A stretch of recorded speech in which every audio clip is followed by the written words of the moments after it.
Hi, welcome back to Pronunciation with Emma. Today we're going to go through 10 really common everyday idioms. Now, a lot of people think that you need to learn hundreds and hundreds of idioms to sound native and natural, and that's not the case. The reason why I'm teaching you these today is because 1, you guys have requested idioms, and 2, it's more for your own understanding, so that if you come across these, then you will understand what's going on. Of course, if you want to use them in your own language, that's absolutely fine, but I don't want you to believe that if you use lots of idioms, then you will sound more native and natural, because that's not the case, okay?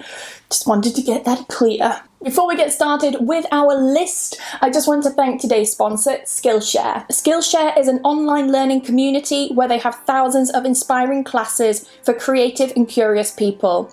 Topics are on things like illustration, design, photography, crafts, freelancing, and more. So if there's something you've been wanting to learn for a while and you want to do it in English, then why not try this out? As well, the videos are fully subtitled, so if you're struggling to understand, then don't worry, they are subtitled.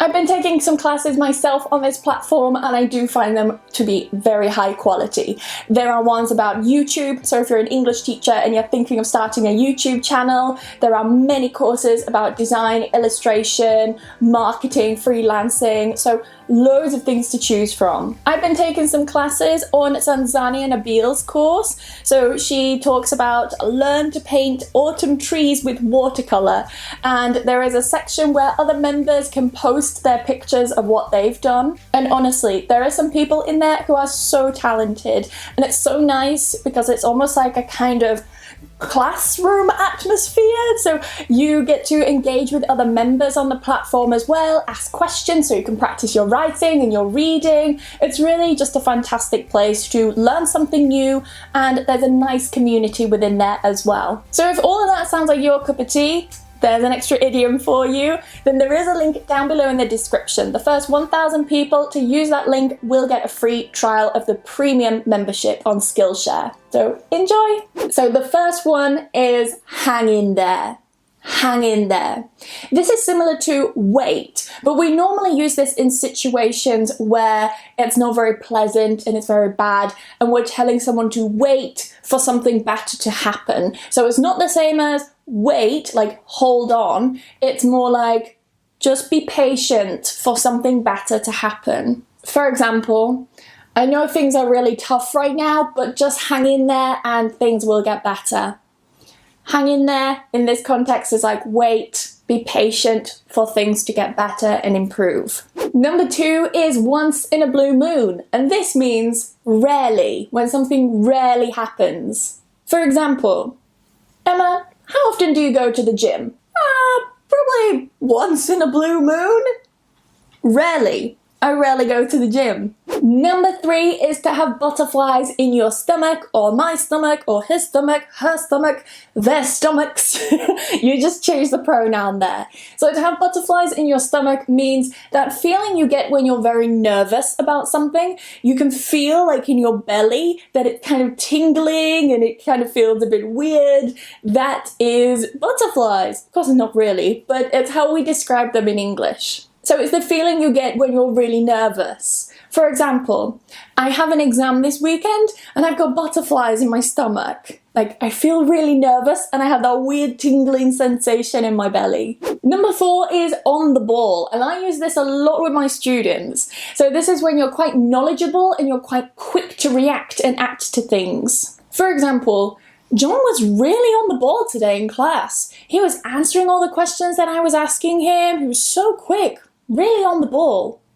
So here we're saying that John is really quick, really responsive to answer, and very knowledgeable. He knew the answers. So yes, on the ball. Number 5 is my favourite one, and it's bite the bullet. And this means to do something really unpleasant, something you really, really don't want to do, but you have to do it anyway. For example, I know you hate studying grammar, but you've just got to bite the bullet and you've got to study and you've got to practice. Number 6 is hold your horses. Now, this is not quite the same as number 1 with hang in there. Hang in there is to wait patiently for something better to happen, while hold your horses means to slow down and not rush into something. For example, whoa, hold your horses.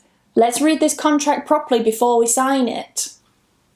So here I'm telling the person, slow down, let's read this carefully first, let's not rush into something. So you could use it as like an alternative as don't rush into something. Hold your horses, don't rush into something. Number 7 is so common, I hear this all the time. Your guess is as good as mine. We use this when we don't know something that someone else has asked a question about. So normally when someone asks a question, they maybe don't know the answer. And in response, instead of saying, I have no idea or I don't know, you can say, your guess is as good as mine. For example, who's that guy over there?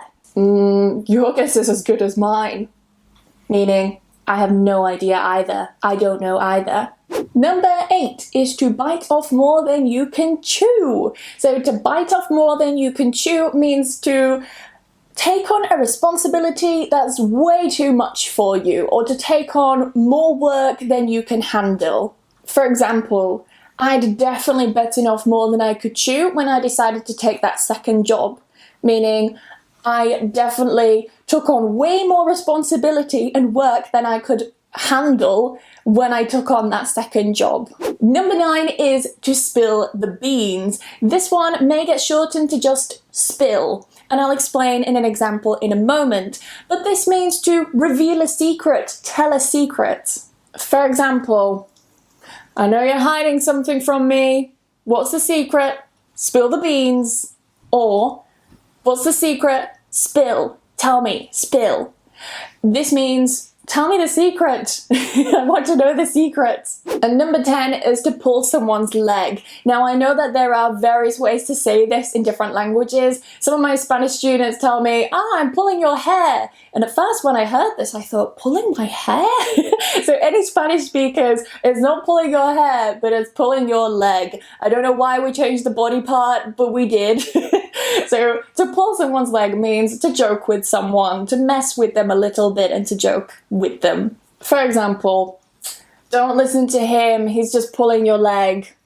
Don't listen to him, he's just joking with you. He's just messing with you. He's playing with you. And that's it for this video. I hope you enjoyed it and you've learned something new. Let me know down in the comments which of these idioms was a new one for you. So which idiom didn't you know before you watched this video? As well, as I mentioned about the Spanish way of saying to pull your leg, you say to pull your hair.